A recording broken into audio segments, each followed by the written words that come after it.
30-minute time limit. At this point, I have one form that was filled out for public comments. If there's anybody else that would like to speak, you may fill out a form and present them at the dais.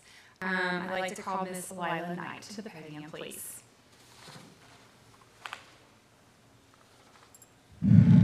Good afternoon. My name is Lila Knight. First, I want to express my appreciation to each of you for serving on this committee. It is without a doubt one of the most thankless tasks ever given to a committee of citizens by the City Council. I do hope you realize that people understand the position you've been placed. And they also know that ultimately the final decision is the responsibility of the City Council. This was their idea, and they get the final vote on their own salary. I also want to say that there's been some talk on this committee and out in the community about using the salaries of our county commissioners court as a comparison. And obviously some people did not take Texas government in either high school or college. County government is an arm of state government. Our city councils are not mentioned in the state constitution, but the county offices of county judge and county commissioner are explicitly referenced and required. The equivalent of a city manager would be the county judge. While there are department heads at the county level, like county clerk, district clerk, sheriff, county treasurer, tax assessor, collector, those are all elected officials as well. They are not employed by the county based on their qualifications. Their elections are highly partisan. Ours are not. And the county budget for the last 2 years has been a whopping $312.7 million and $317 million. The Kyle budget was $85 million. The population of the entire county is 214,485 as of today, and that's quite a bit more than Kyle's. Secondly, I also would like to point out that no one has brought up comparing salaries with the Hays County ISD trustees. Their budget is $168 million, and of course their boundaries are larger than Kyle, and they get a stipend of 0. I would hope that you would stick to comparing apples with apples instead of apples with oranges, unless of course you're prepared to do some sort of little, academic dissertation on the differences and similarities between state and municipal governments. I have a list of other salaries that were provided by a good citizen of Kyle who was highly motivated, and I love that one citizen took it upon themselves to look all of these up, and I think that's actually the kind of engaged citizen that we want on our city council, and they weren't paid to do it either. Thank you.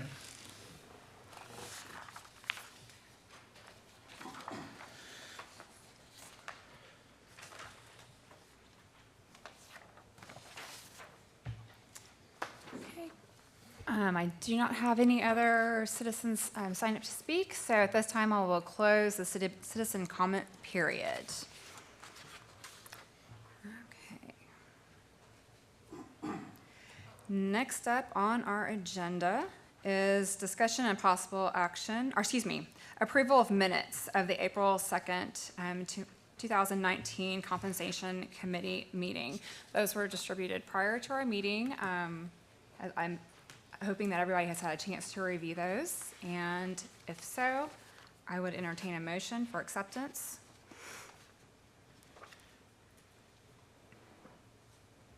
Move to approve. Have a motion for approval. Is there a second? I second. Motion and a second. All those in favor signify by saying aye. Aye. Aye. All those opposed, same sign. The ayes have it. Okay, now, discussion and possible action related to council compensation findings from research, planning, tasks, study, and recommendation. Okay, at our last meeting, there was quite a bit of discussion, and we left our meeting with all of us having some tasks, some to-dos on our list. And I would like to go ahead at this point and just kind of go down the row here And if you could share with all of the committee members what you learned in your research over these past few days. Appreciate that. Okay, well, I was reaching out to City of San Marcos and Seguin for comparison. And what I found is, so they both compensate their council, both cities. Let's see, Seguin's mayor makes $1,630 a month, and council members make $425. In comparison, San Marcos is at $1,700 for the mayor and $1,450 for council. Seguin has not revisited their ordinance since 2002. I believe San Marcos they sent me something, the last one was 2015. And let's see, what else is here? Seguin, sorry, they meet twice a month. Let's see, and San Marcos, their meetings vary. They don't have a way to track the way they meet. They just get together and come up with when they're gonna meet.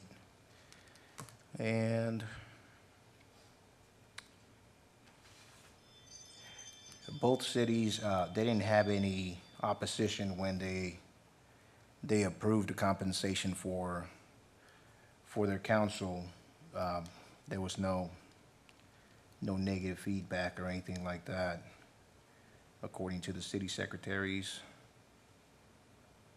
And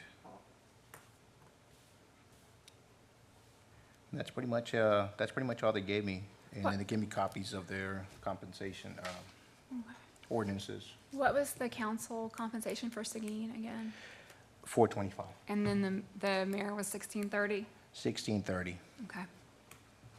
All right, very good. Chris?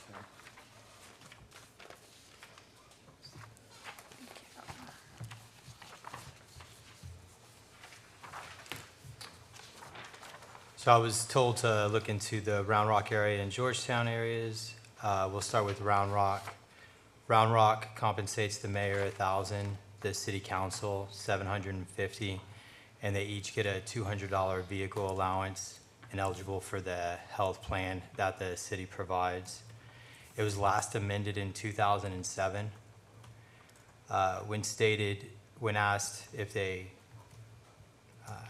how they tracked the work done, and they said that they don't necessarily track it, but if they had to gauge, it would range anywhere from 10 to 15 hours on the low side to 30 to 40 hours on the high side per week. When asked if they had plans of upping that, she wasn't aware of any plans at the time in Round Rock. Next, in Georgetown, the mayor receives a stipend of $1,800, and the council members get $1,200. They said in 2015, I was speaking with the city secretary, Shelley, and she stated that in 2015 they switched to no reimbursements. They just gave maybe like a larger stipend, so that the taxpayer money wasn't necessarily being spent on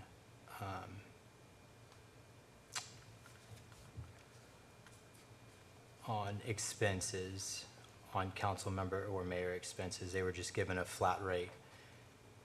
In 2017 is when they bumped up those amounts to $1,800 and $1,200 for the city council members.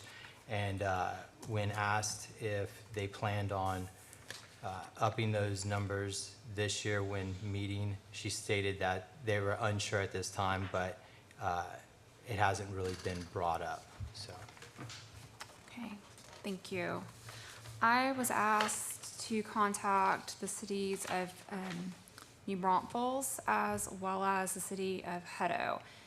New Braunfels does not have a council compensation plan similar to what we're looking at right now, so that would be not applicable. As for the city of Hutto, their mayor receives a $1,500 a month stipend, and their council $1,200.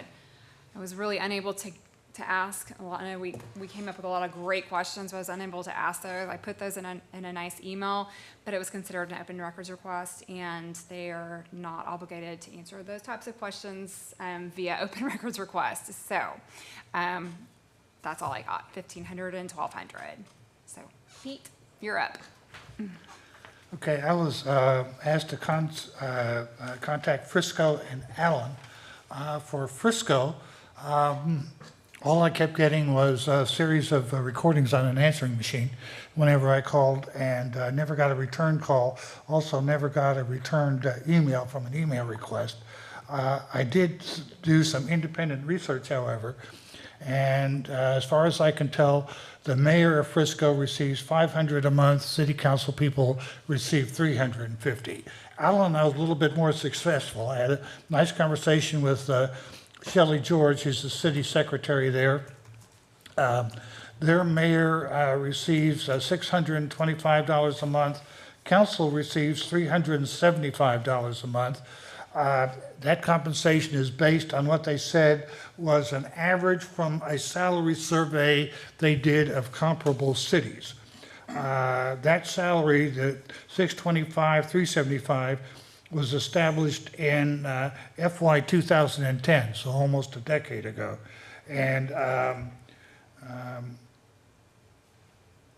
before that, the mayor got 500 and council 300 a month prior to FY 210.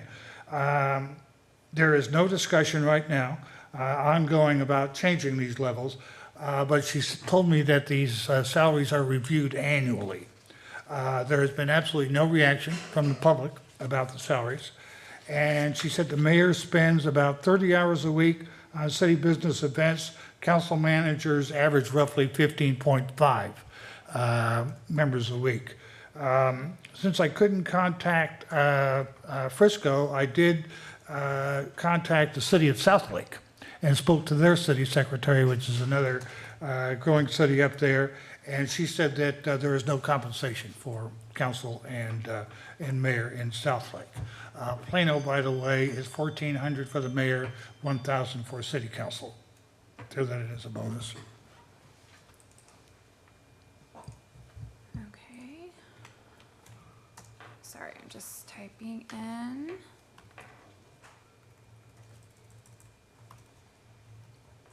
Mr. Tobias. Yes, my cities were the city of Pflugerville and Cedar Park. I contacted the city of Pflugerville last week and spoke to the secretary there, and they do not have a compensation plan for their city council or their mayor. They do get travel expenses reimbursed depending on what they do and as far as any kind of travel they have. As of right now, the census in that area is almost reaching 60,000, and pretty much they don't receive a salary. And my other city was Cedar Park, and I'm just still waiting to hear back from them at this time.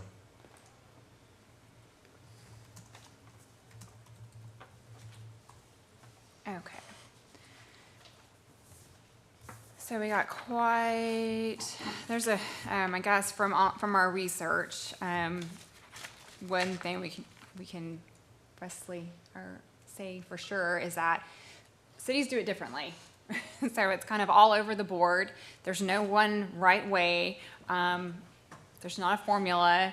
So I guess it's really just the appetite or the comfort of our community and what we value and what we want to do as a result of the city charter ordinance that was amended last year, allowing for this. So at this point, I'm going to open this up for some discussion. I do want to clarify, since I was the person last week that made a comment about the county commissioner's court, I understand that it's not apples and oranges. I was throwing that out there because the state legislature was mentioned as well, which I felt was not apples and oranges. So I was just putting it out there. I do know the difference, so just wanted to make that perfectly clear. At this point, any what are your initial, I guess, what are your initial thoughts right now based on the information that we have in front of us? Anybody?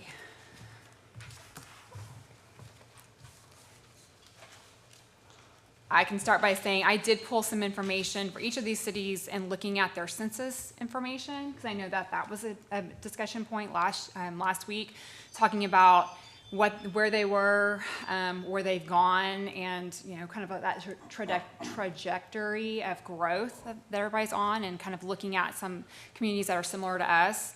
At the time when we assigned these committees and kind of determined the committees we would look at, we didn't have that information in front of us. So we were kind of going a little blind, thinking, okay, we think these communities look like us, but we're not real sure. So just so you guys, for those communities that do have compensation or do compensate their city councils, I'm going to just throw some information at you. I can provide this to you as well via email, or we can print it out and have it here for discussion. But as far as the city of Georgetown, in 2010, they were at 47,400, and in 2017, they were at 68,305. A short 6 months later, at the 1st of January, they're estimated right around 70,000. That's about a 47% growth rate. Right now, for comparison, Kyle's at a 53% growth rate. If you look at our numbers from 2010 census, we were 28,016.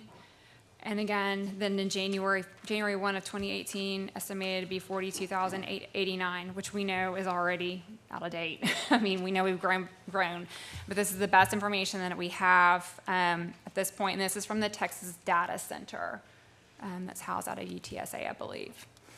So again, the Hutto numbers, since that was one that also compensated their council, 14,698 in 2010, up to 24,785 in January of 2018. Again, it's a smaller community, however, they've seen a 68% growth rate. Let's see, Round Rock, larger community of 99,887 in 2010. Estimated population of 125.2 in January of 2018, which is only a 25% growth rate, but clearly larger in numbers. San Marcos, 44,894 in 2010, 61,486 in January of 2018, with a 37% growth rate. Slightly larger than Kyle, but a slower growth rate. Seguin, 25,175 in 2010, January 1, 2018, 30,587, 21.5% growth rate. Smaller community, clearly. Let's see, did I miss anybody that provides compensation?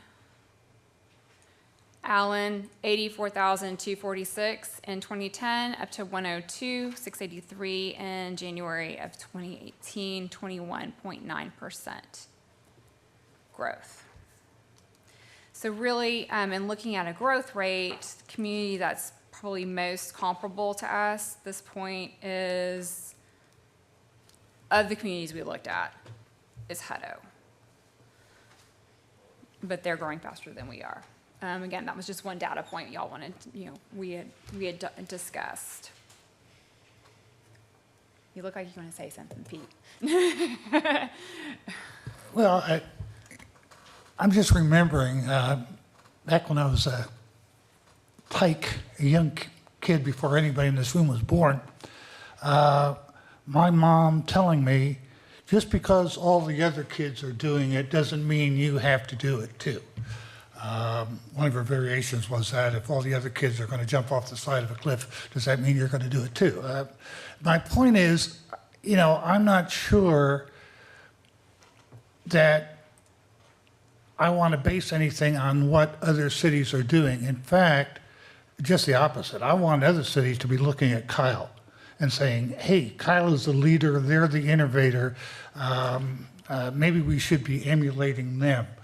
I don't know if anybody was paid attention to the last city council meeting, but that last city council meeting here was probably one of the most momentous, if not the most momentous, that's taken place in the 5 years that I've lived here. They made the conscious decision as a policy matter to completely relocate their central business district. And I don't know how many cities as a policy. Now, I know Plano had its central business district relocated, but it wasn't as much a city policy as it was a business relocation policy. But the city of Kyle has made a formal decision to relocate its central business district. And I think I don't know of another city that's done that. So we are taking a leadership role in other places. And again, I want, other cities to be looking to us and saying, we should be doing what Kyle is doing, instead of us looking at other cities and saying we should be doing what they're doing. And that's just my 2 cents. And I agree with that. I just don't want to be so far out on a limb that we're doing something that's totally, totally off. It helps in justifying what decision we make or what recommendation we make to the board, or excuse me, to the council, if we have others that are like-minded and not just kind of going off rogue on our own. So that's why I think, it was important for us to gather information. And number one, it clearly establishes there is no right way or wrong way to do this. Cities are doing it very differently across the board. And all cities are different and priorities are different. So that's okay. And so, we won't look like everybody else, regardless of what we recommend. I have something to add to that real quick. I understand we want to try to be innovators in our city and look at trying to be what other cities should look at us as what we're doing. But I also think we have to be responsible in the sense of when it comes to the taxpayer and be more transparent in a sense. We have to really look at where we're looking at, what kind of numbers, if we're looking at any kind of numbers, and hold the mayor and the city council maybe accountable for the work that they do. And I really think that the public as well should have a say as far as what kind of numbers they're looking for as well. I know we're a committee amongst each other as well to come up with these numbers, but I think in all fairness, in a sense, we should, I don't know, maybe look at getting some ideas from the general public on what they should look at as well. I don't know if it's a matter of holding a forum or getting some other opinions as well. I mean, we can come together and come up with some numbers, but that's how I look at it as well, as when you're elected as an official, you base your campaign on service, not so much a salary. And so I look at it in that sense. I know there's a lot of cities out there that do get salaries, higher wages, and you have some cities that don't get anything at all. I just think that we just have to be responsible with the citizens of Kyle, because they work very hard for every single dollar that they have, that they bring in. And I think once we get some kind of numbers together, maybe getting some other opinions from the general public could help us make a decision on that. I don't know how you feel about that. I think that we're just under a tight timeline as prescribed by the city council. So I don't know that we have the luxury or the leeway to do that. I'm not saying that's horrible and I'm opposed to that. I just don't know that we have that luxury. That is true, and I guess that kind of brings up my next question, I guess on my end, is we seem to be in a very tight rush to get this done, I think by next week or so, I guess, because there's a budget that needs to be passed. So it's just, those are just questions that I'm starting to come up with as far as the timeline on how quickly we got to get this done. So. Well, and I understand that the council is looking for a recommendation at their next meeting. Am I correct in saying that, Ms. Jennifer? Yes. Okay. So. Thank you. Okay, I'm going to open it up over here to you two gentlemen. I feel the same way Michael does. So I really don't have nothing to add. I kind of feel, I'm the same. Maybe get some input from the public, but I understand there's also no time, so. Okay, I'm gonna hold my comment and see, Chris, what your thoughts are on this. I think overall my thoughts are that I feel like compensation is necessary to take care of the expenses that, that the council members and the mayor incur. It's not going to give it, it's not enough to, money-wise to change lives or anything. It's just going to really help out for the time they putting in 15, 20, 30 hours a week. It'll help with turnover. Trying to find the sweet spot of what that number is I think what we need to further discuss and decide. But,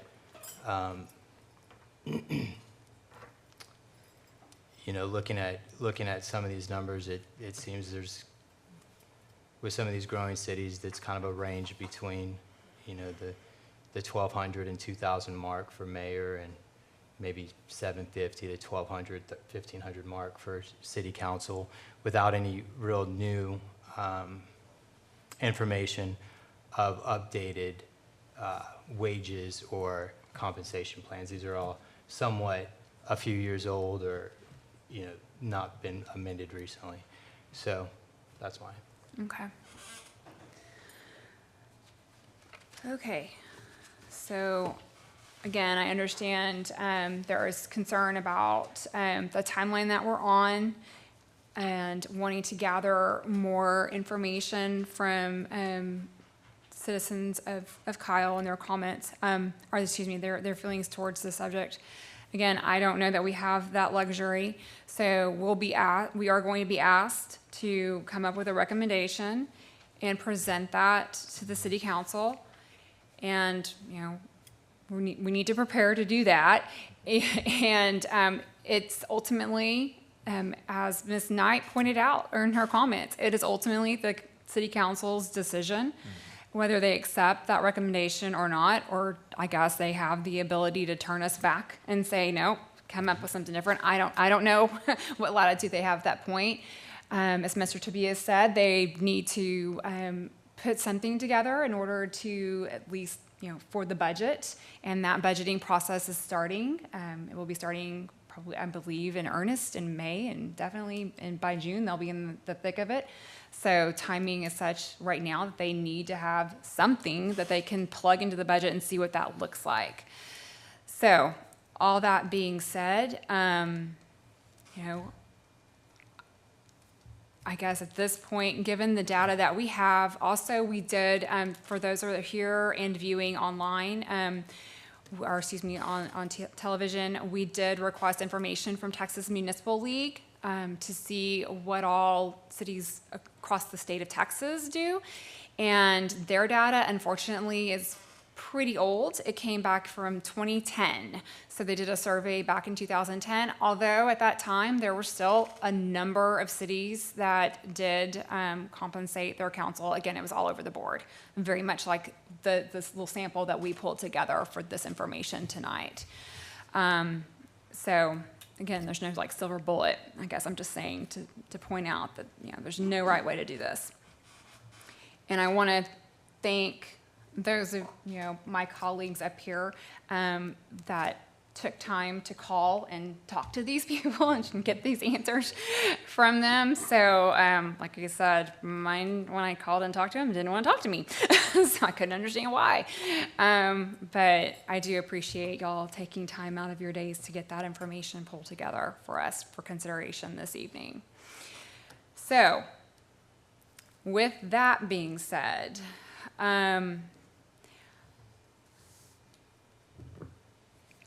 I did have a question. I don't know that anybody here can answer this for us. It might be something that needs to come back. I did pull up something as I was researching the city of Hutto, where Hutto city attorney found that the city's charter actually, because of the way it was worded, and I don't know if this is the same thing with us, but it mandates that compensation be provided to the council members and the mayor.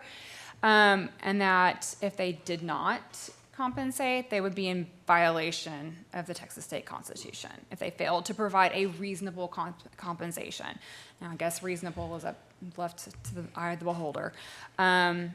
So I don't really know if that applies to us, and I'm going to pose that question, I guess, to Jennifer. Maybe if we can follow, I guess we would need to follow up with the city attorney on kind of interpretation of the charter language, see if our charter reads very similarly in what that means. Because I don't think that $100 stipend equates to the reasonable compensation as at least the city attorney is defining it. And I just want to make sure that we're doing that. I don't want to get anybody in trouble, but I want to make sure that whatever is expected of us through this charter is what we're doing. Yes, sir. Is it possible that that city attorney is referring to another section in Hutto City Charter? Because we've already heard that a number of cities don't provide any compensation at all. So under that interpretation, they would all be breaking the state law. And that seems kind of improbable to me. I don't know. Like I said, as I was researching, I pulled that up, and when I compared their language to our language, and they had this language in their charter since 2004, and they had not been providing compensation. So that's the city attorney basically said, look, we haven't been doing this for so long. We're in trouble if we need to be doing this. So I'm happy to forward y'all the article and provide it however it needs to be provided. I just wanted to see clarification from the city attorney just to make sure that everything's cool. Yes, sir. Sandra, could you clarify something for me? And I may have misheard you at the last meeting. I was talking about car allowance. Are car allowance subject to income tax? Did you say it was subject? It is subject? So paying someone a car allowance would be the same as just increasing their salary by that amount, right? Okay, good. Thanks for clarifying, because I did misunderstand that, and I apologize. I also probably could find this question by just going out to the lobby here and looking at the book. But do you know right offhand what the city's budget is? What the number is? It's about 80 million. 80 million? About 80 million. 80 million, thank you. I bet Lila knows. 85?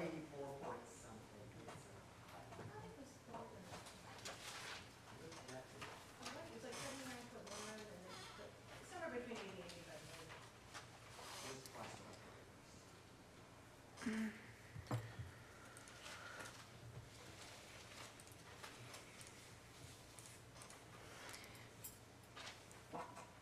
Okay. I'm just gonna make an observation, and this might be a random point, but I honestly, I like the city of Georgetown's approach in that they provide just a set amount with no additional reimbursements, meaning, no mileage, no whatever that all entails, I guess. You had lunch while you were out on city business. Yeah, it's like here's your basically stipend, your compensation for the month, and there is no additional reimbursement allowed under that. So, that I like. Are there any other thoughts, comments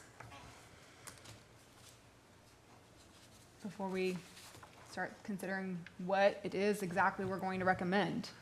So what you're saying, referencing to the research here, you recommend the Georgetown Well, I like. similar to it? I like I'm not saying the numbers. Yes, ma'am. I mean, I'm just saying that I do like that it's a set amount. There are no reimbursements. Now, I'm assuming, and maybe you can answer this question, I'm assuming that if they're traveling for official city business, like that's kind of a different thing. Like if they're on a conference or something like that, that's a different thing. But if there's other city or other expenses, like I said, say they're out at lunch on city business, they had to drive to a meeting where they would normally be able in the past to submit for mileage reimbursement. Now they're no longer able to. That's all just considered, part of that stipend that they receive.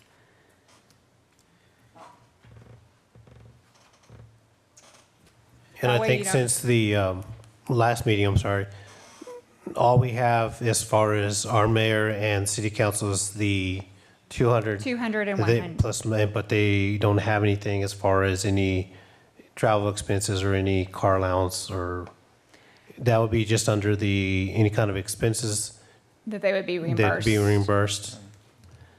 It's not part of the package, okay. So would you clarify, so you were suggesting that we do the same thing that Georgetown is doing? I'm just saying I like that concept. Okay. So I think it's clean because at that point, you know exactly, I mean, there's not I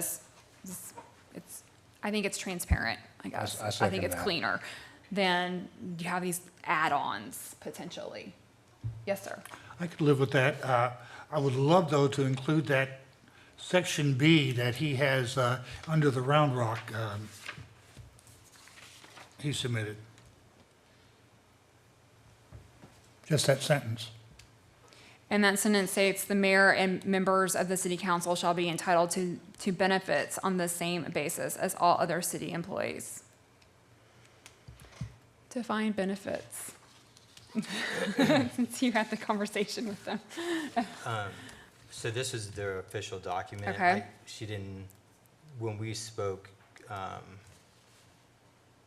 she mentioned for insurance purposes. So insurance, Yeah, health health benefits. insurance, Okay. On that, I just, and this is just me for right now, I think that's a little way too high. Looking in that range, I mean, we're going from 200 to a possible, let's say ballpark figure, 1,000 a month. And again,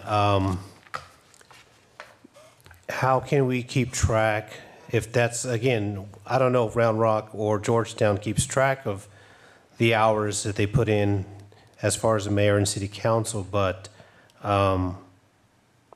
that's just only my concern is that would be a huge jump for a city this size for that large of an increase.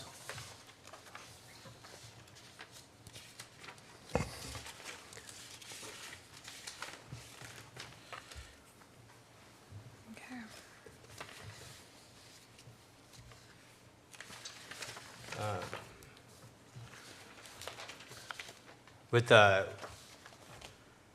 With that said, as far as Georgetown goes, in 2008, Georgetown was at 450 mayor salary, 300 council member salary in 2008.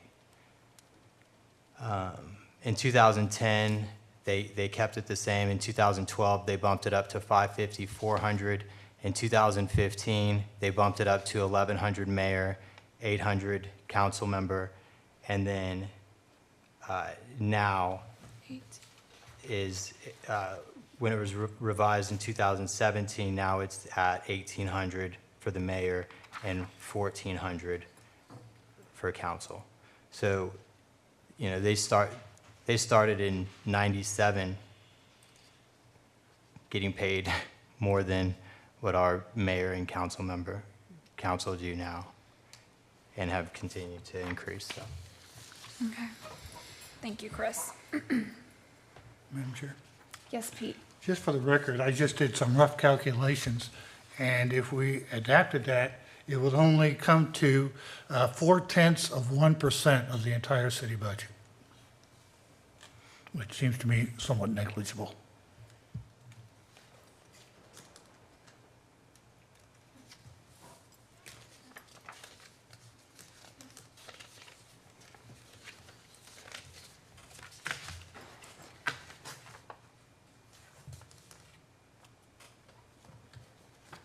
Okay. What, I'm sorry, No. 4/100ths, 4/100ths of 1%, I'm sorry. if we had to give a value on the health insurance benefit, what would that value be, roughly?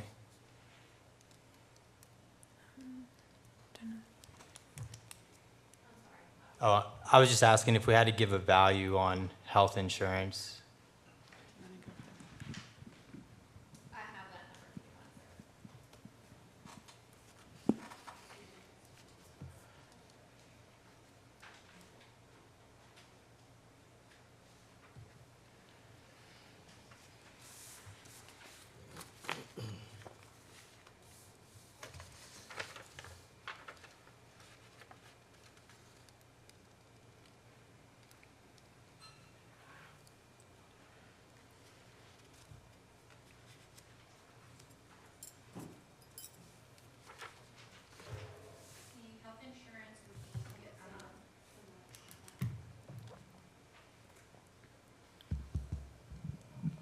Testing.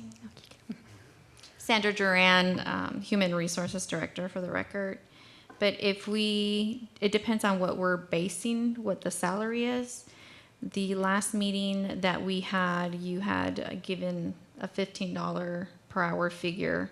And so that would be $31,200 an annual salary.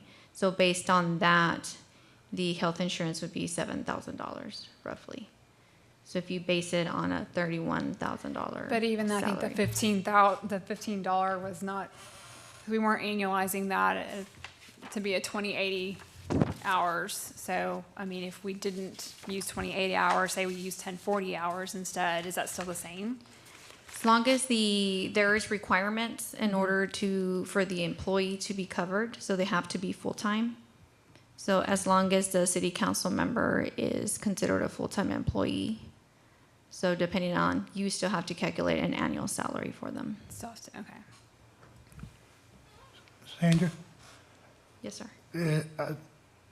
If they did get offered health insurance, they would have the option of either taking it or maybe staying on a plan where they're currently employed in another job. Is that correct? Or Correct. So it would have to be 100%. We would have to offer every single council member that, and they would have to either accept or decline 100%. And there has to be a valid reason to decline. That means if they have another health insurance or they have Medicare or TRICARE with the military, but they have to have insurance in order to decline.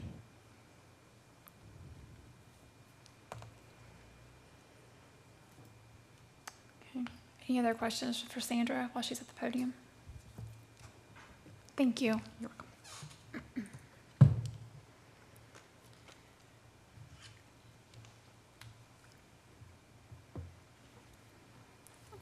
Can I just gauge everybody's gut reaction, initial thoughts on health coverage? well, I know that the 2018 elections were almost based entirely on health coverage, making sure people have health coverage. And to me, that is nothing more important to me than a person's health and making sure so I would like to do everything we can to make sure that, whoever they are covered by health insurance. That's where I'm coming from. Okay. Being self-employed for 2 years and not having insurance, for me and my family, I think it would be nice to have something in place if it were to be approved. So that's how I feel about that. Okay. Chris? Anybody? I'm torn. Torn? So, I'm torn too. So what we were saying, so what y'all would propose was a salary increase with also medical care, health insurance. What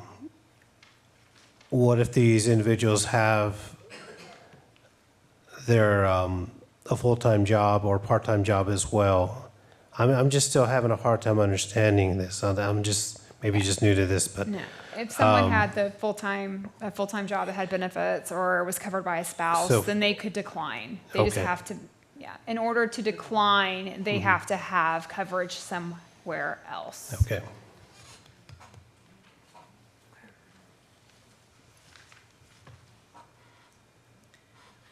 And I'm sorry, you also stated that they had to be full-time in order to get those benefits? Which So- means working 32 hours plus a week. Is that right? As long as the ordinance considers them a full-time employee. Oh. Oh, I got you. So would we basically just create 7 new FTEs? I misspoke that. Okay. The full-time employee would be for TMRS, for the retirement. Okay. For the TML health, you would just the council would need to adopt an ordinance or a resolution stating that council has health coverage. Health, okay. And that could be adopted immediately. You don't have to have a waiting period. Okay. Now, the health insurance, the 7,000 that I told you previously, is just for medical. We also provide dental, vision, and life insurance, et cetera, for the employees. So that would be additional from the medical.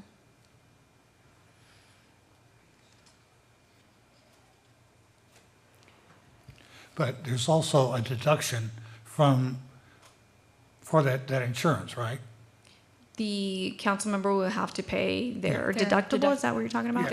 Are there, Well, I mean. well, is no, there- their is there- portion, is there, I mean, is there The city period- would pay for it. the city pays 100% Correct. of their premium? They Correct. don't pay any, employees don't pay a portion of it? Oh, okay. Unless they add dependents, then you would have to pay Pay for for their the dependents. dependents? Okay. Oh, that makes sense. Okay. Well, now that they don't have to be considered a full-time employee, then that makes me a little bit more comfortable with it. I was not too sure how we could say they were otherwise. Because we've acknowledged that, in Pete's research, and it was just some asking. It wasn't anything scientific, but, and asking folks, council members and former council members to estimate the number of hours per week that they spent working on council business. It did not, and I could be remembering incorrectly, did not appear that this was anybody's full-time job, which I wouldn't expect it to be, because most people have a full-time job outside of council. So, okay. Pete, can you remind us of the numbers that you came up with in terms of estimating how much time council members and mayors spent on council or city work, rather, per week?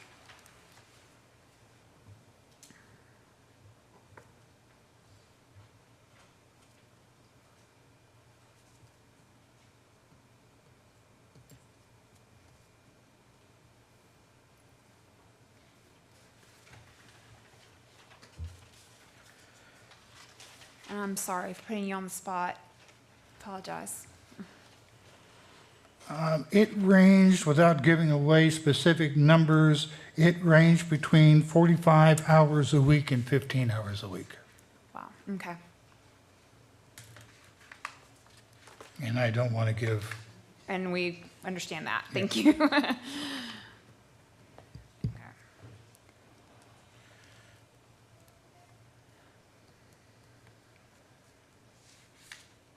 I think it's safe to assume at least 20 hours is spent preparing for council and other city duties.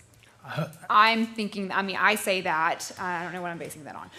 I say that. well, like I but- said, I think it's, I know I tracked, when I was doing the Kyle report, I spent 91 hours a month on that. So that ranges about, what, a little over 20 some hours a week? Well, I can tell you guys, although you may think that how that happened, I prepared 5 hours for this meeting. Yeah, So it and may so- not appear that way, but I actually did. Yeah, so I think it's, and I don't think I work nearly as hard as probably a council person does. Now, I know I don't work as hard as the mayor does.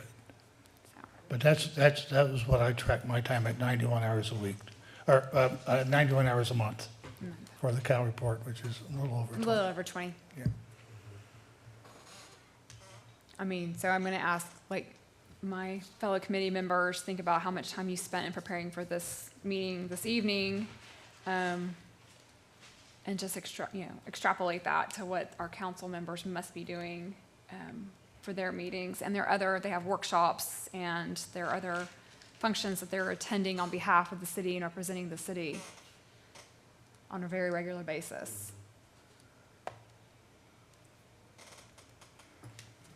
That's true. I spent about 3 days, 2 days last week, and of course this morning trying to do some follow-up. Probably, I've averaged like you about 5 to 6 hours of time. So I think it's hard to imagine someone spending 20 hours extra outside of their normal work week on something that is, that they're not getting paid for. that, that's like something outside of their normal job, I guess. Until you start kind of doing it on your own. So you start participating on a committee, and then at that point you see, oh, this is actually possible. So I don't want to lose sight of that. We do need to acknowledge that our council members do spend time outside of their normal work day preparing for and attending meetings. And that's time that they are away from their families. And that's time sometimes, they're traveling from, if they work a job somewhere else outside of the city, which honestly, most people in Kyle work outside of the city, then they have to take off time from their job, and they're not compensated for that unless they're taking off, PTO, taking their own time, then to attend different city events. Just things we need to think about. We have no way of quantifying that at this point. I understand that because it's very different for everybody. And this isn't by no means meant to make them 100% whole. But it is meant to recognize that they do this and that they, that work is valuable and worth something. So I'm just putting that out there for consideration.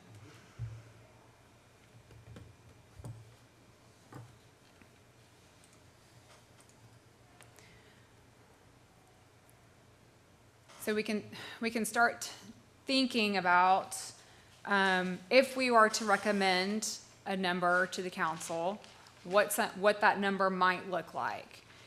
Please, for those here in the audience and those watching, do not think that this is what we're recommending. We're just throwing numbers out there for discussion points to see what this looks like. So I'd hate to see this or hear this is the recommendation when it's actually not. It's just for discussion purposes. So I want to make that perfectly clear. But if you assume an hourly rate of $15, and Sandra provided to us the wage and salary scales for current city employees, basically the wage scale, so we could see kind of where that would come in line. It definitely doesn't come in on the high side of things. So, but I think it's a reasonable number to start with, $15 an hour. If you're assuming a 30-hour work week, and you assume 50 hours a week because you assume they're going to take 2 weeks off for vacation, because everybody does that, right? That comes out to $1,875 a month. And if you drop that number down to you're assuming 25 hours a week that you're dedicating to the hardware compensating for, that comes to about $1,560 a month. How do people feel about that? Is that scary? Or does it sound reasonable? It's just a starting point for discussion. The Georgetown numbers, let's remind, Pete said that he liked the Georgetown numbers, which were 18 for the mayor and 1,800 for the mayor and 1,400 for the council. Just FYI, in 2010, their population was 47,000. So what were their numbers in 2010 again? I'm sorry, what was the question? In 2010, Georgetown's population was 47,000. Right, and their population estimate for January of 2018 was just under 70,000. Also though, Chris, you did that's the community you said has been compensating. Yeah. Okay, can you repeat that, please? So in 2010, they were at $450 for the mayor, $300 for the council member, and then it says, But then each year, let's see, personal expense compensation was added as an optional monthly stipend of $800. Personal expense compensation was intended to be an optional stipend for those council members and mayor who choose to accept it as a way to partially offset the economic loss. so in 2010, they got that stipend plus the personal expense, but then they've moved to recently just the 1,800 and 1,400 with no reimbursement as of 2017 for expenses, correct? Correct. Okay.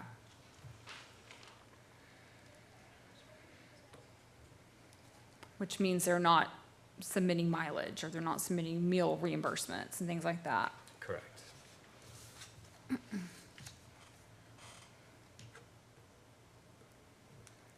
I like the San Marcos numbers. They're very similar to Georgetown, but with maybe the option to offer, if they don't have health benefits, to maybe offer like what the city offered, or what the city employees are offered, something along those lines. And also like what you brought up earlier about like a flat Right. compensation. Because we do have, as that was provided to us prior to the meeting, the City of San Marcos resolution. And they do have listed within their resolution the reimbursement procedures for expenses. So they do, on top of the 1,700 and 1,450, provide for expense reimbursement. But again, Georgetown does not. Does San Marcos offer health insurance? I'm looking.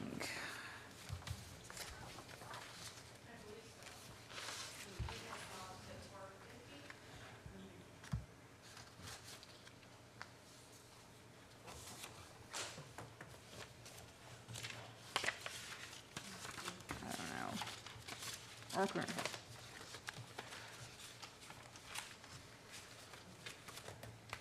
I can't immediately find that, but I think Sandra said she believes so. Yeah, it's but- 450. Four- It's, yeah. Okay. Strictly for that, for health insurance. Okay.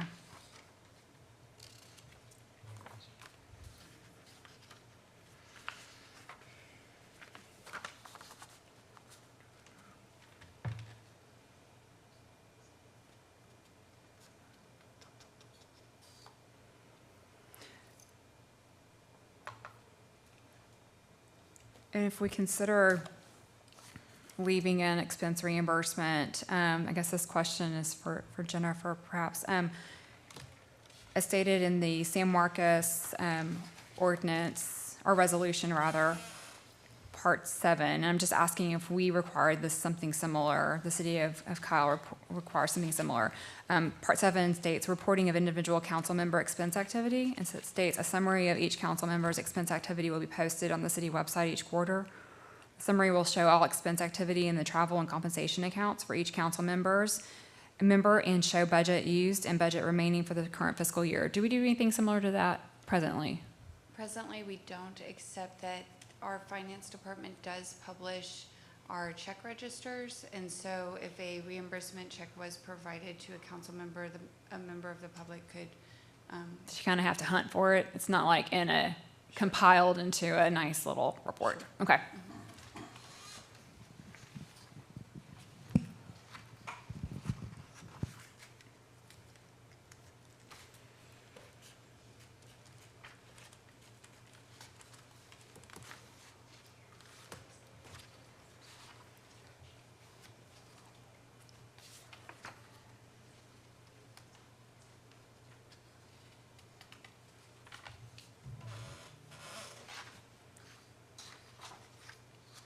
Okay, so at this point, I've heard that we like, or several, as, I'm speaking we as, the group here,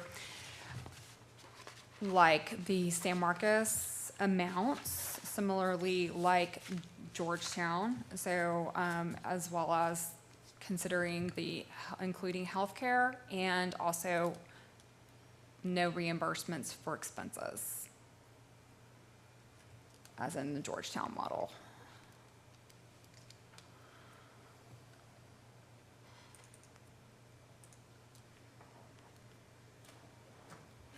When we're talking about no reimbursement for expenses,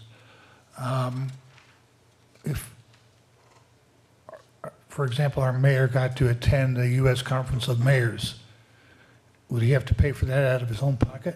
He or she have to pay for that out of his own pocket if we're not doing expenses? Those expenses are usually budgeted, so I think reimbursement would be Mileage, meals. mileage meals. But they are budgeted in the city manager's budget for the travel, for the conferences. So it'd be taken care of. Yes. Thank you. And there, I'm sorry. Because if it's, I'm not understanding, if they're given a salary and not given a stipend for expenses, and expenses, were you saying, Pete, expenses will be paid, and then they'll just get that one amount? Is that what you're looking for? I just want to make sure that we prohibit our mayors from attending something like the U.S. Conference of Mayors because they can't afford to pay for it out of their own pocket. That's all I'm concerned about, and I don't want that to happen. So I think if they have a chance to attend something like that, it should be, the city should reimburse or pay for it. And she said that would be taken care of in the city manager's budget. So then, back to my question, so would it be, like, you guys are saying, was it San Marcos, that they don't pay for any expenses? No, it was the City of Georgetown. Okay, City of Georgetown, so whatever the amounts are, you guys are saying it would be reimbursed by the city and not included in the stipend for council and mayor?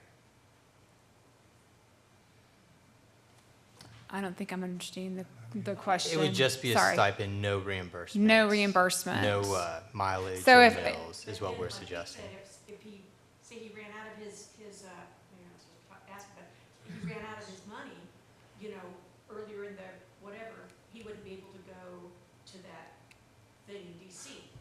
No, what they're saying is that if there's something like the U.S. Conference of Mayors, that is part of the city manager's budget going forward, so they know that amount ahead of time. It's already pre in the budget. I- They get paid above the stipend. Yeah. So if they win, it would be like training. I don't think they, but. Yes, sir. Do you have a question back? Do we know what the approximate expenses are for each council? Oh, and that's what, so let's kind of bring it back in. And that's what yeah, at this point, I don't know what we are currently reimbursing our council members for. So in order, we really would need to have that type of information to make sure that we're not assuming that, you know, they're asking for reimbursement of certain things and when they may not be. What would be covered and what's not covered currently.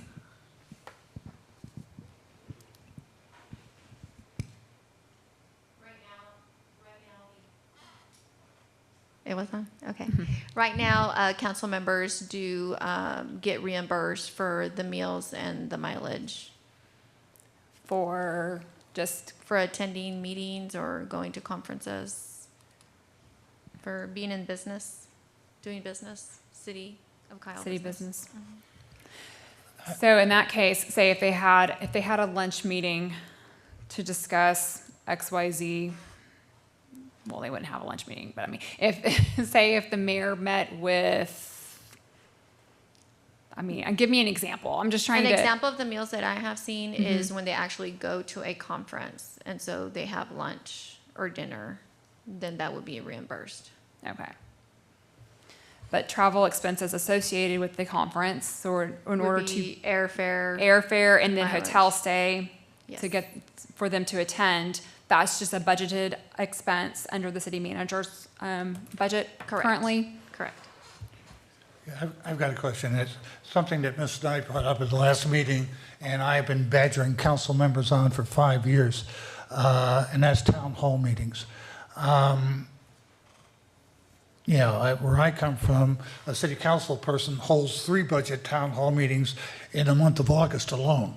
And as long as I've lived here, I've never seen a city council person hold anything close to it, you know, a town hall meeting, let alone a budget town hall meeting.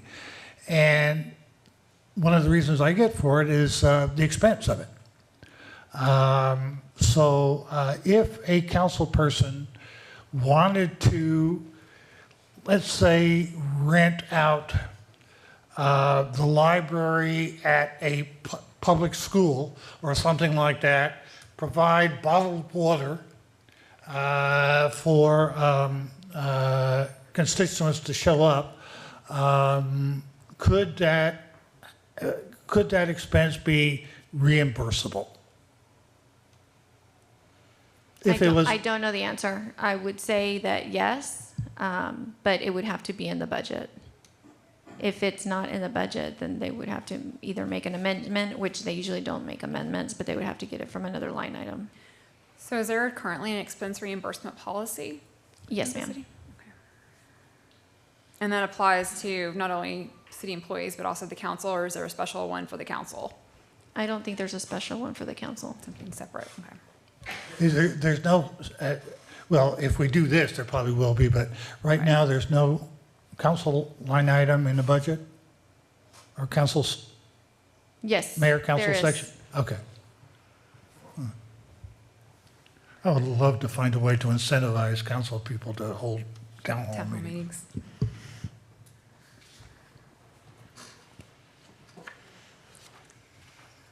Okay, I think that kind of went down a little bunny trail, but, yeah.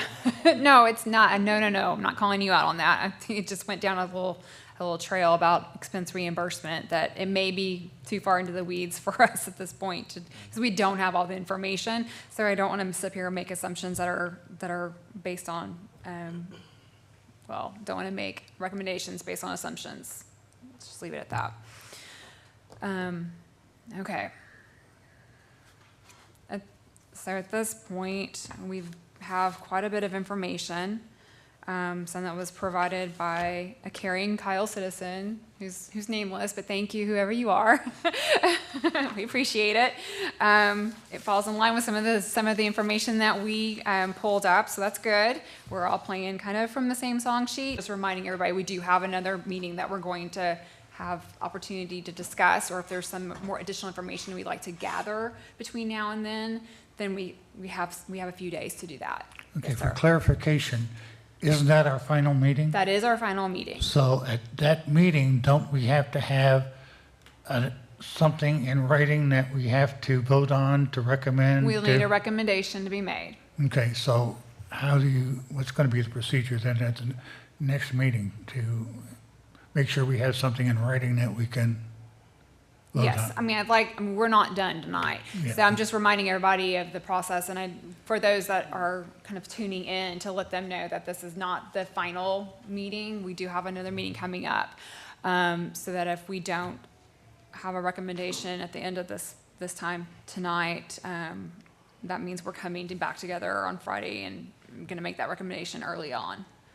within that meeting, so we can discuss how we're presenting that information to council. Does that make sense? I'd like to bring something else up. Sure. So Round Rock compensation, the mayor gets 1,000, the council gets 750. Mm-hmm. Last amended in 2007, 12 years ago. They also get the health benefits, which we said was roughly an estimated $7,000 a year. So that breaks out to $583 a month. So we're at, with the mayor, let's just say the 1,000 plus the 583, the compensation for health insurance, we're at 1,583, plus they get Plus an their auto. additional $200 a month. Yeah, so we're at roughly $1,800, which is where Georgetown is without the compensation package. They just have it flat. So they just have it set up differently, but I would say that equal in value. And then when we look at San Marcos is very close to that. It's very similar as well, right? And so those are the numbers initially, without having it, said out loud, that I'm kind of playing around with in my head, because it does, correlate to some of those other cities. And I think that, if anything, it's a good starting point to, to talk about and to get it maybe roughly in line with those cities. So, my question then would be, is health insurance more important, or is, the total, or more just the total compensation package with no benefits? Because basically you would look at about $1,200 for mayor without health insurance. No, with About 1,000, 1,000. and then with the insurance is Insurance. roughly 583, so we're Yeah, at 1,583 1,583. plus the 200. Right. sorry, I cut you off. No, no, I just don't think those should be the only options that we have. I'm wondering if whenever we, I mean, if when we go to council, if we can give them options. If we can say, we have two recommendations, we have this recommendation and this one, you know, this kind of package or this one over here, A and B, and give them the options. Agreed, because they may not, They may- their I wife mean- may work, or they may not need the insurance package, so they may choose, option A over B. Over And B. can both compensation packages be available, or is it one or the other? Okay, read the ordinance. Did it say a recommendation that we're supposed to make, the charter? But a recommendation can have several components. No, you're talking about more than one recommendation. Well, recommending two options. That's what I'm saying. I'm not sure in that two recommendations. I think it's semantics. You were created without a resolution of ordinance. Pardon me? There was no resolution of ordinance. No, I'm talking about the charter amendment. What did the charter amendment say we were supposed to be doing? Right, it does say what we're supposed to do. Let's go back. It says two public hearings. Okay, Pete, are you asking me to read the whole section? Yeah, just what is our charge? The charter, Here. okay. Each member of council shall receive as compensation for their services the salary established by ordinance adopted after two public hearings and approved in the budget. Changes to council salary shall only be considered once every 3 years and shall be considered only after a recommendation is made by a council-appointed committee. A recommendation. See, that to me seems like one recommendation. Well, that's fine. We'll narrow it down then to that. Okay. I still think that a recommendation That's can have fine. option Yeah, A let's and do- option B. Let's just come up with So, our recommendation. I still think, that it can. Okay.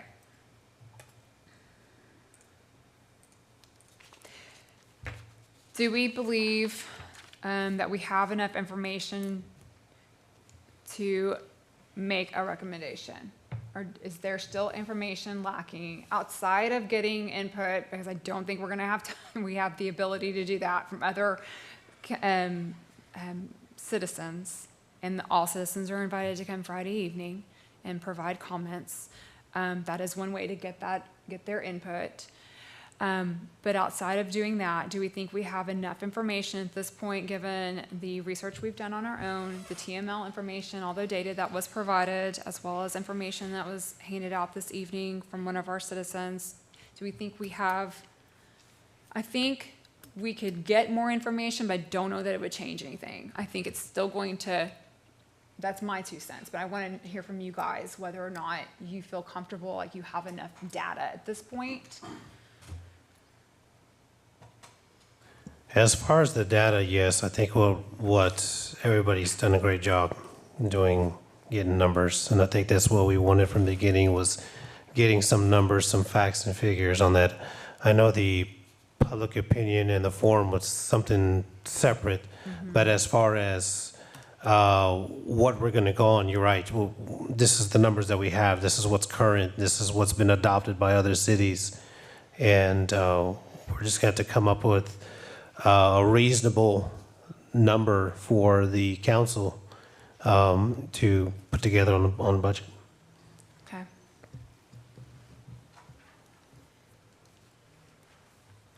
All right. I'm assuming that others feel the same. Okay.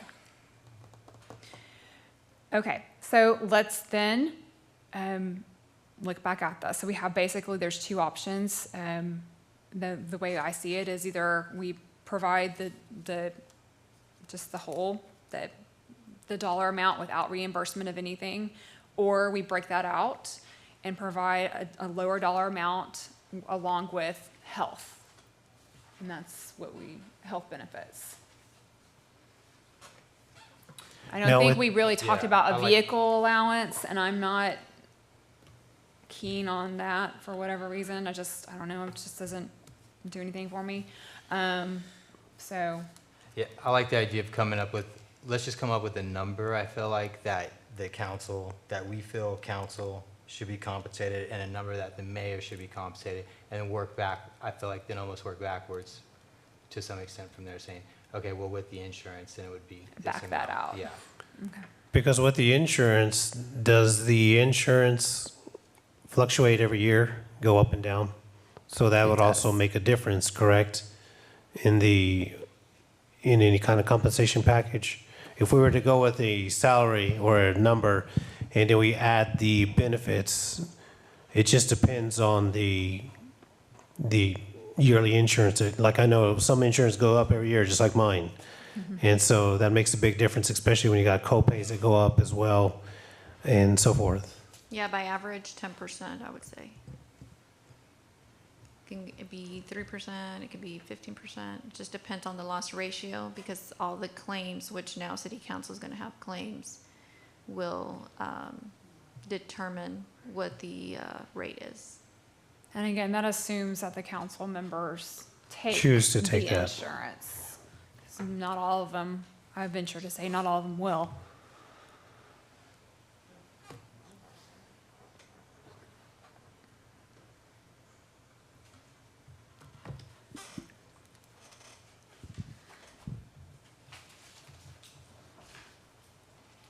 Which is one of the reasons I am not in favor of lowering the stipend for insurance, because you're penalizing those, you know, that choice option. Okay.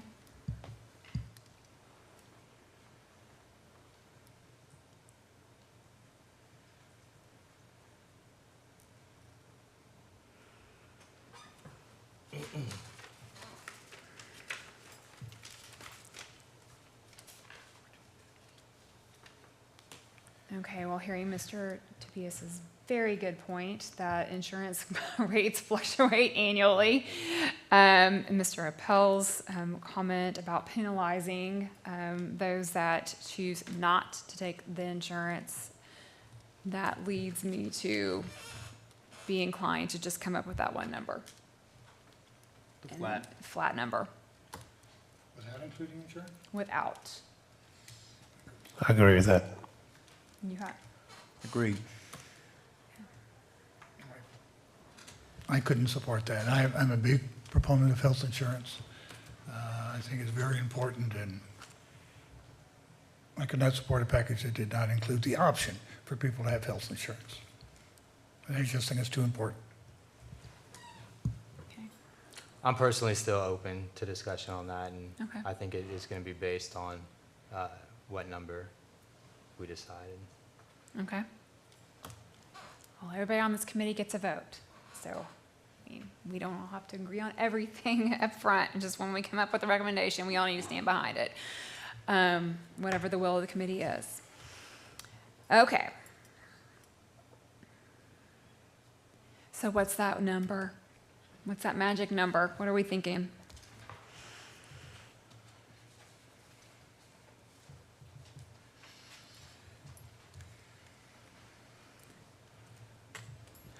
I know everybody's, again, looking at the Georgetown and Round Rock, but I also look at the tax base that both of those cities bring in versus ours. Again, I know we're getting up to that level, and San Marcos has a larger tax base. They do have big companies there. They do have Amazon. They do have grocery stores there, but they also have a major university, just like Georgetown. They have thousands of students that bring in huge amounts of tax dollars to the city. And not saying that the city of Kyle doesn't, but again, I'm still torn on this number of going from the 200, and then the $100 all the way up to almost 1,800, or maybe close to 1,500. I'm just looking at the city as a whole as a budget for what we bring in on a yearly basis as far as sales tax. These other cities are huge. They have big corporations there.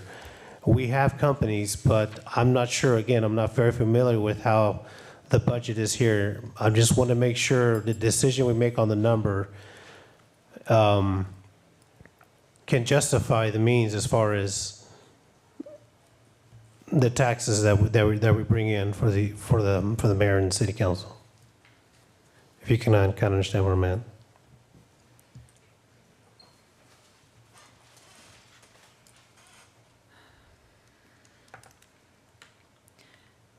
I definitely understand where you're coming from. I know that at this point, since we're charged with making this recommendation, but we have no say-so in the budget, right? And that's where our council comes in. They know the budget. They know the revenue situation. They know what they can afford. We don't, because we don't have access to all that information. Probably have access to that information, but we don't have access to it within this shortened timeline to be able to really get it and understand it and have someone explain it to us. So we are kind of, this is based on, again, what we've gathered and what we feel is appropriate to compensate our city council members for what we know they are currently doing and what we know they've been doing without anything more than a $200 or $100 stipend. So if it's too quote unquote rich, the council will reject it. I'm hopeful that they'll reject it. I'm hopeful that they will reject it. Again, I mean, you guys, this is not easy for us not having all that information, but we have to do the best with what we have. So, because we can what if this to death. But I think, it's great that we're posing these questions, and I hope that these are definitely questions and things that our council members are considering as they're considering our recommendation of them or to them. So keep the discussion. Let's, keep it going. You look like you want to say something down there, Mr. Hernandez. No, I mean, I have a number in mind, but, okay. We'll just throw it out there. Let's spitball it. The size of the city of Kyle versus comparing with San Marcos, Georgetown, and everything, I would be comfortable at 950 and 1450, slightly below what we had, slightly below the other cities that we were looking at. I feel like that would be a number to start out. I don't know. With insurance? Flat. That's flat. Yeah. Yeah, flat. Okay.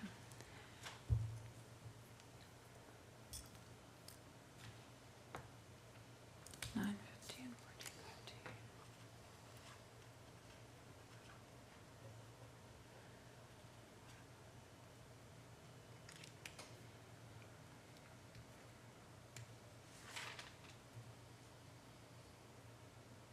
Do you have a formula or anything that you use just kind of come up with that, or is that just? Just looking at size of the city. Okay. Kind of what Tobias was saying earlier, San Marcos, for example, Amazon, things like that. So I just wanted to bump it down a little bit. I know I said earlier, I like San Marcos numbers, which were 14, 50, and 18, I think. No, 17. Here we are. So I just took a little bit off the top. Okay. Pete, yes, sorry. I will say the numbers I like, I'm going to throw two numbers out there. But the numbers I like and the minimum number. Number I like is council at 1450, mayor at 18, plus health insurance. The minimum that I could accept, and I'll go back to what you said about Sam, and by the way, that number amounts again to only 4/100th of 1% of the city budget. So it's less than it costs to repave a road.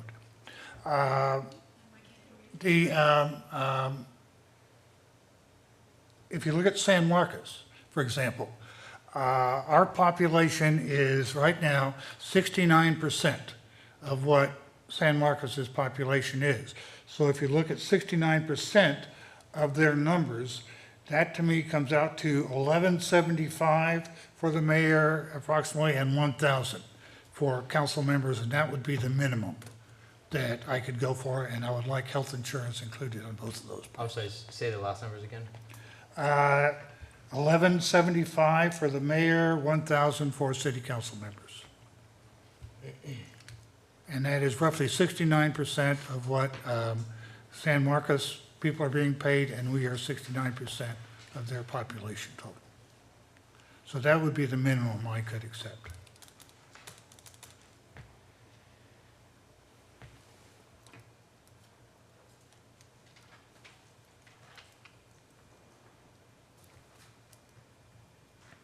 Do you know what San Marcos's budget is?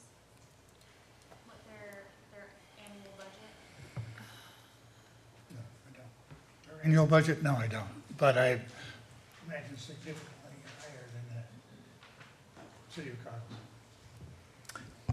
So the numbers I was playing with would be 900 for the council members with health insurance. And then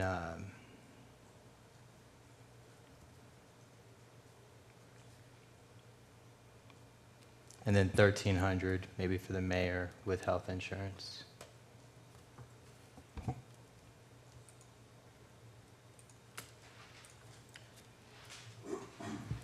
I could go with the 1,300 if you up the council to 1,000, even 1,000. Right.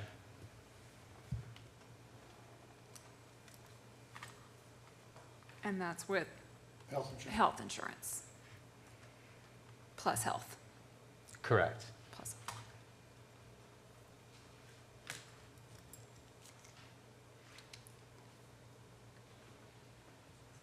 And that's not too far off of your numbers. No, I'd actually like to add, I know I said flat, I think adding the health as an option if they don't, like a family member, that like the spouse doesn't have it, you know, just offer it. Okay. Mr. Tobias. Yes, I'm still thinking. That's okay. You're allowed. What are your thoughts? Yeah. I guess I'm just old school. Again,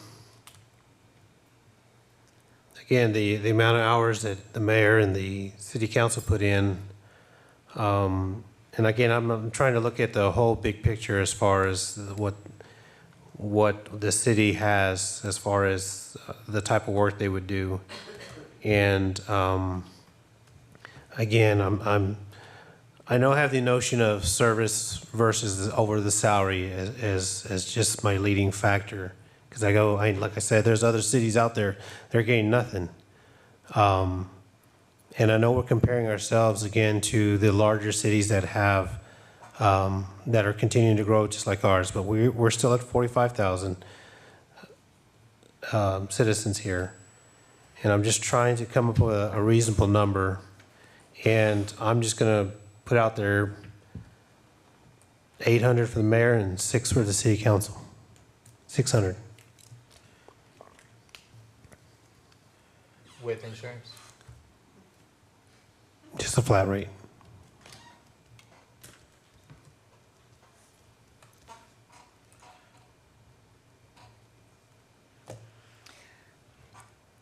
Okay, so let's do some comparisons real quick. We've got basically the 600 and 800 option, no health, and the 1,000 and 1,300 with health. So again, let's just,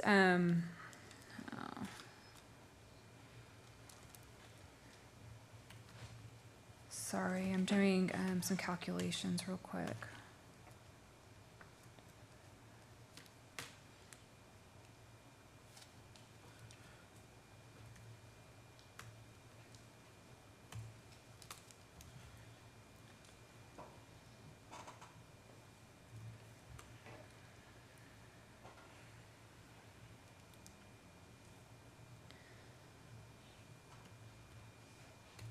We should play Jeopardy music while I'm trying to figure this out.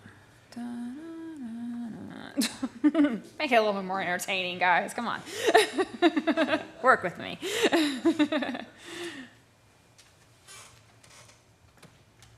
What happens when I try to do math on the fly.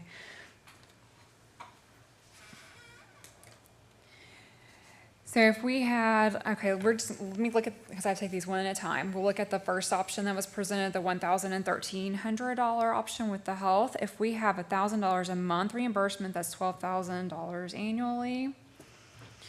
If you divide that by, we're gonna say 50 weeks, because we all agree everybody takes 2 weeks of vacation.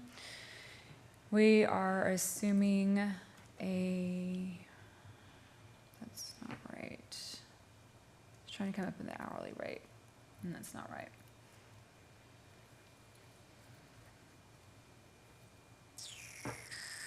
Sorry. I'll do this later. I don't want y'all to wait with my math. Okay, so let's open it for discussion again. The 1,000 versus 1,300 plus health versus the 600 and 800. I know we're kind of in no health. I know that the no health is a deal breaker for you, Mr. Appel. And I'm assuming, I don't want to assume it's a deal breaker for either one of you. Yeah, for me it is. It's a deal breaker for you, that they must have it. I'm open to it. But then Once I'm called, yeah, it would but still then be- the but then I would rate bump would, the rate up. the rate would be bumped. Okay. I'd like for it to be an option. I don't know if that's even doable. Like it just be an option for them to either decline it. So It would be an option. It would be an option because they would not be forced to accept health insurance if they already had coverage. That would be But they wouldn't ridiculous. necessarily get reimbursed. They wouldn't be reimbursed Yeah. for it, yeah. Are we talking, we did speak about no reimbursements for anything else. That wasn't added on as an option for either one of these. Did we want to add that option on or not? Or is that off the table now at this point?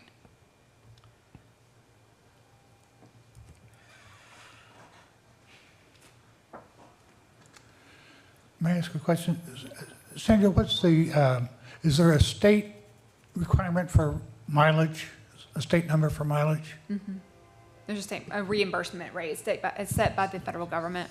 Oh, Yes, I believe it's 34.5 or something like that, cents for mileage for each mile. Is it? Yes. and, I had and, it back and, and who decides that? The state, we go through the state. And is there any other state numbers for reimbursement? I believe they have like hotel and other things. Another schedule that they adopt, that the state adopts. So do we not go by the Internal Revenue Service's reimbursement rate?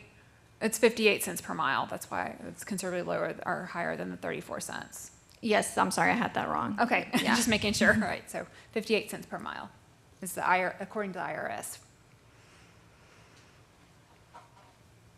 And the IRS, I believe, they have other reimbursement rates depending upon regions, like where you're traveling to. Is that correct? Or that's actually not the IRS. It's the GSA. I want to say Government Service, right? GSA. Don't ask me what that stands for. I forgot. Yeah. So the GSA puts out per diem rates. Yes.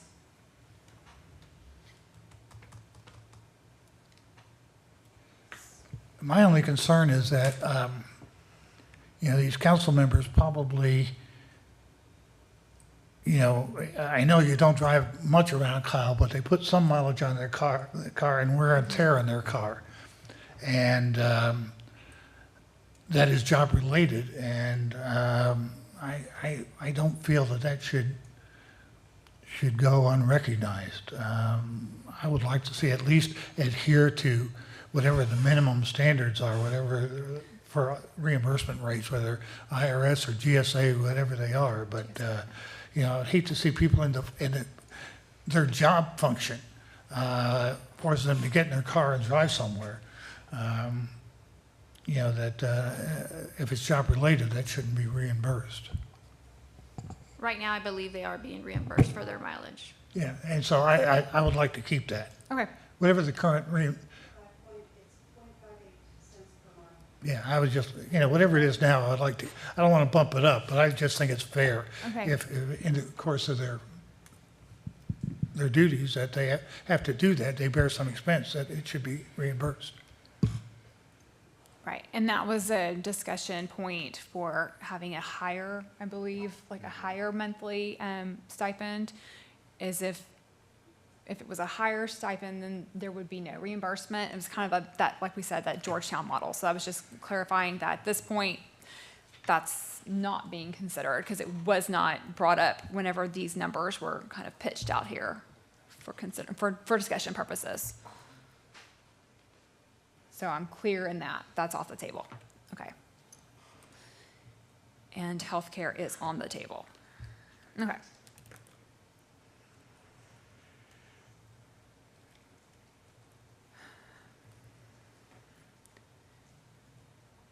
So that number that we had, the 1,300 for your mayor, that assumes about a 20-hour work week at about $15, rate. $1,300 or with the insurance. That's with included the in package. 1,300 was plus insurance. Right. Right. With the option to. So when you, The option to take on insurance. Okay. That was option one was 1,300 with health for your mayor, or 1,000 with health for your council members.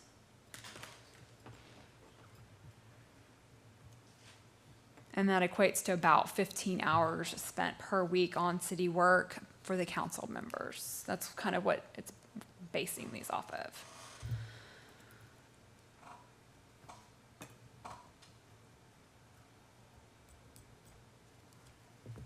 And then we have that second option of 600 for council members, 800 for mayor with no health insurance.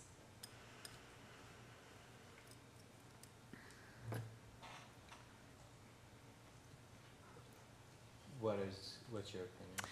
My opinion is, this point, it seems like health insurance is, there's 3 of you guys that have a strong feeling or have a feeling about the health insurance. So I think we need to look at definitely including that health insurance option. I think that's the way we're gonna get a recommendation from this committee, is to have that compromise. And in terms of, I think when you look at the number of hours, we're assuming that our mayor and our council members work on city-related items each week. I think 15 and 20 is very reasonable. It's very, I think in preparing for one meeting, that would be what I would, and attending that meeting too. So they're here for 5 hours at a meeting and twice a month.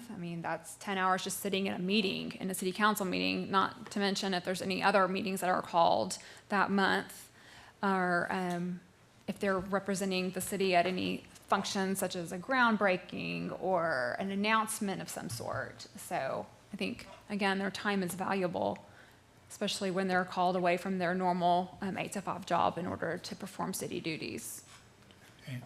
And you're not counting all the Saturday mornings they spend in here going over budget deliberations at budget workshops, presentations of the budget. They're at home studying the budget. No. I have no way, honestly, we have no way of knowing how much time they spend on these things. And I think that, whatever we estimate or we assume, people are going to call that into question. They're going to question that. I would. But again, we all acknowledge that in preparing for this meeting today, we probably spent a good 5 hours, and it's just one meeting. And now we've been here for almost 2 hours. So this is 7 hours just for this meeting alone at this point for us. Mm-hmm. I think, again, you throw out these numbers and people will have a reaction, a gut reaction, but you have to kind of peel back that onion and see what it's made up of, what we were assuming. Yes, you look like you want to say something, Pete. Well, I can say something about reaction. I was for many years a critic for the Dallas Morning News. And every day the postman would come and bring hundreds of letters written by people who disagreed, thought I was the most incompetent person on the face of the earth for writing what I said, for having the opinions that I did. later on, a woman from Texas University, or Texas A&M University, for some reason unbeknownst to anybody in the world, decided to do her master's thesis on me. And one of the things that she did in this master's thesis was she hired a polling company, Yankelovich and Skelly. I don't know if they still exist. But at the time, they were a very reputable polling company. And they polled the people in the city of Dallas to see what they thought of my opinions. And it turned out 93% agreed with everything I wrote. And what I learned from that is that all you hear about are the people that disagree with you. You don't really hear from the people who do agree with you. So it's very hard just to gauge public reaction from what you immediately get, because the people, it's like if you go to a restaurant, you rarely write a letter saying, boy, what great food and what great service. But if anything was bad, you're going to take the time to complain about it. So I want you to be leery about gauging what the public reaction may be, because I don't think it would be anywhere near representative of what the public feels about it, is all I'm saying. Right, and I'm just saying that, again, for us on this up here, I think it's important for us to understand what we're talking about when we throw out a number of $1,000 or $1,300, what that really is. That's 15 or 20 hours at a $15 rate. And we've all admitted that we've spent 7 hours on this meeting. So that makes everybody more comfortable with what we're talking about right now. That's why I said I think that number is low, but it's a number I'd be willing to live with for right now. And again, like, I hate to be the devil's advocate here on this end. It goes back to what the mayor and the city council are here for. Are they here to get a check? Or are they here to serve the city of Kyle? What's their motivation? What's the drive for them to stay up 8 hours, 5 hours a night to prepare for meetings, to show up to town halls, to go to conferences? I looked at this as just a compensation, as like a thank you for what you're doing in this sense, but it seems like we're basically now giving them a salary in that sense there too. And I guess that's kind of why I'm conflicting about the numbers, because again, I want to be responsible, because in the end, it is going to come out of the taxpayers that will be responsible for these payments in a sense. So I'm not so much worried about anybody from the public reaction on that in there. I just want to be able to do what's right. In that sense. And that's kind of why I was always conflicting from the beginning for the numbers on that end. What's the main purpose for us as a committee? Is it to give them a salary, or is it just for the compensation on that in there? And to answer that question, it's definitely not, in my opinion, it's not to give them a salary. In my opinion, they do have expenses in order to come and participate in these meetings. They may have to take off personal time from work in order to make a meeting, or in order to make a special event that they're representing the city. They have to take time in order to research and prepare for different things, for different events and meetings. And I don't think that this would fully compensate them for that. It's not meant to, but I think it is meant to help offset some of that expense, quote unquote expense. Yes, sir. And I agree. I look at it, first of all, I don't think any of us here could live on $1,300 a month. Well, and that's before taxes, because taxes will be taken out of this. Yeah. This is not a straight, here you go, $1,300 check. I mean, they'll get about $800 when it's all said and done. So I don't look on it as salary, but I look on it more as tipping my waiter 20%. The waiter gets paid, but I always give them at least a 20% tip on top of it to show, hey, I appreciate what you're doing. And that's what no one's talking about giving these people a salary that they can live on. Well, and I would hope too that it would allow more people to run for city council in the future if they're wanting to give back to the community, but financially they cannot. It's just not possible for them. They don't have, the luxury of taking a day off from work to attend a city function or what have you, then potentially this could, open the doors for them. So, any other comments from this side? I hate Captain Langton. I feel like I'm watching a tennis game. I just, to add to that, Toby, like after this experience, what do we say, 7 hours? Combine that with what I do for a living, time spent away from family, there's no way that I could do what the council's doing at this point in my life. I wouldn't sign up for it. So I appreciate what they're doing. Definitely. I feel that the 100 and 200 right now, it's just, we definitely, that's why got the committee going. So I understand where you're coming from in terms of is it just a paycheck? But the time they spent away from the things that, to me, time is so valuable right now. So I gotta say, I agree to disagree with you right now, but, I see your point. And to add to that, what I do for a living as well, but I'm also on an association board member, and I get no salary on that. But I like I said, this is probably why I have the mentality that I do, is I serve my time freely in representing officers in different situations and so forth. And I guess it's the mindset that I have, unfortunately, on that end. So I'm just trying to be fair as far as the numbers go, but also be responsible in that end. And I understand everybody's time is valuable, but I also feel that it's sometimes you got to look at the bigger good as far as for the people versus the compensation. Again, I looked at this as a compensation, yes, and everybody's time is valuable, like right now, but that's just how I'm going with it on the end.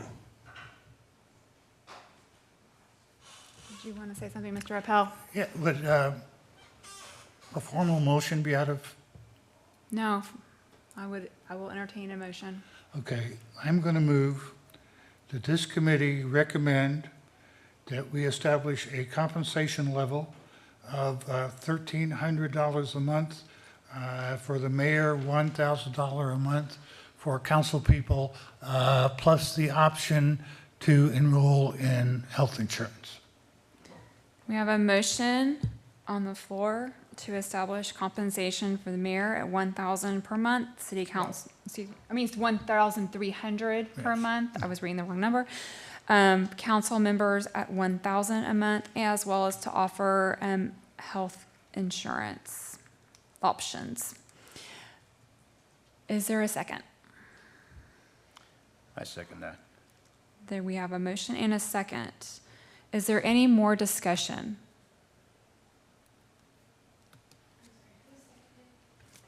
Mr. Hernandez? Hearing none, I will, we'll take a vote. All those in favor, say aye. Want to do a roll call? Oh, we can do a roll call. Yes, co-chair, or vice chair, we'll do a roll call.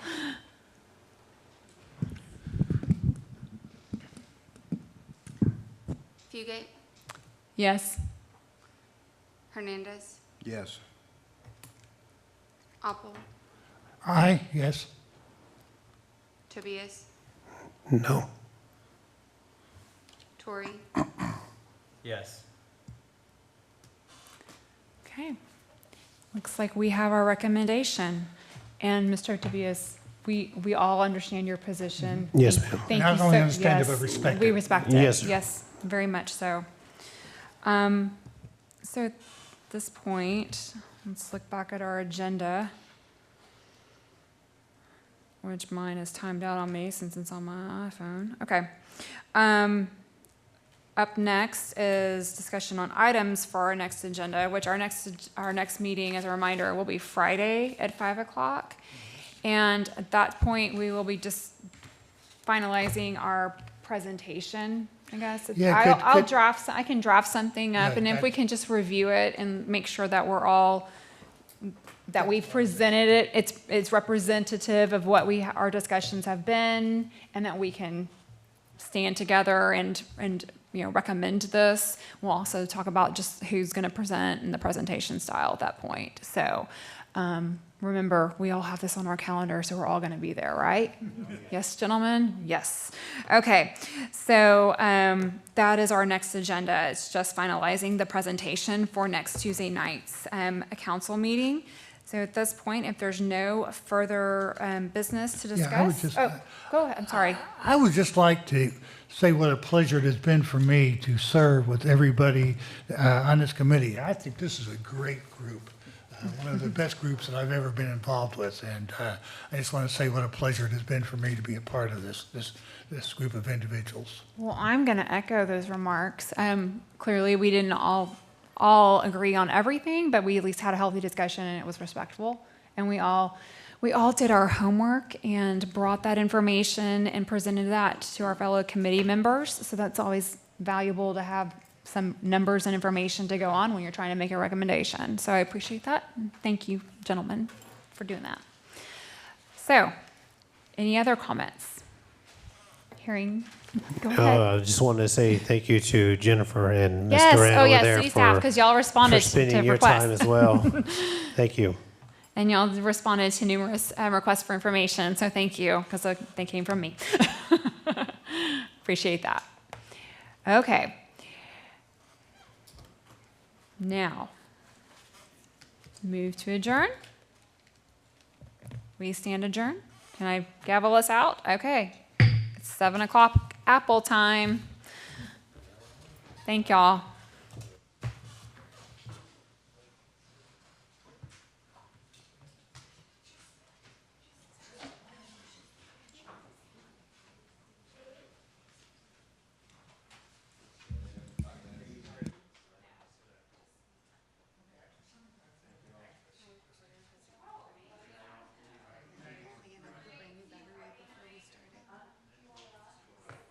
Should have the video. We should have the video, so hopefully. Well, on my health insurance. Everything they never specified, but it's like medical. Go talk to her. This is the other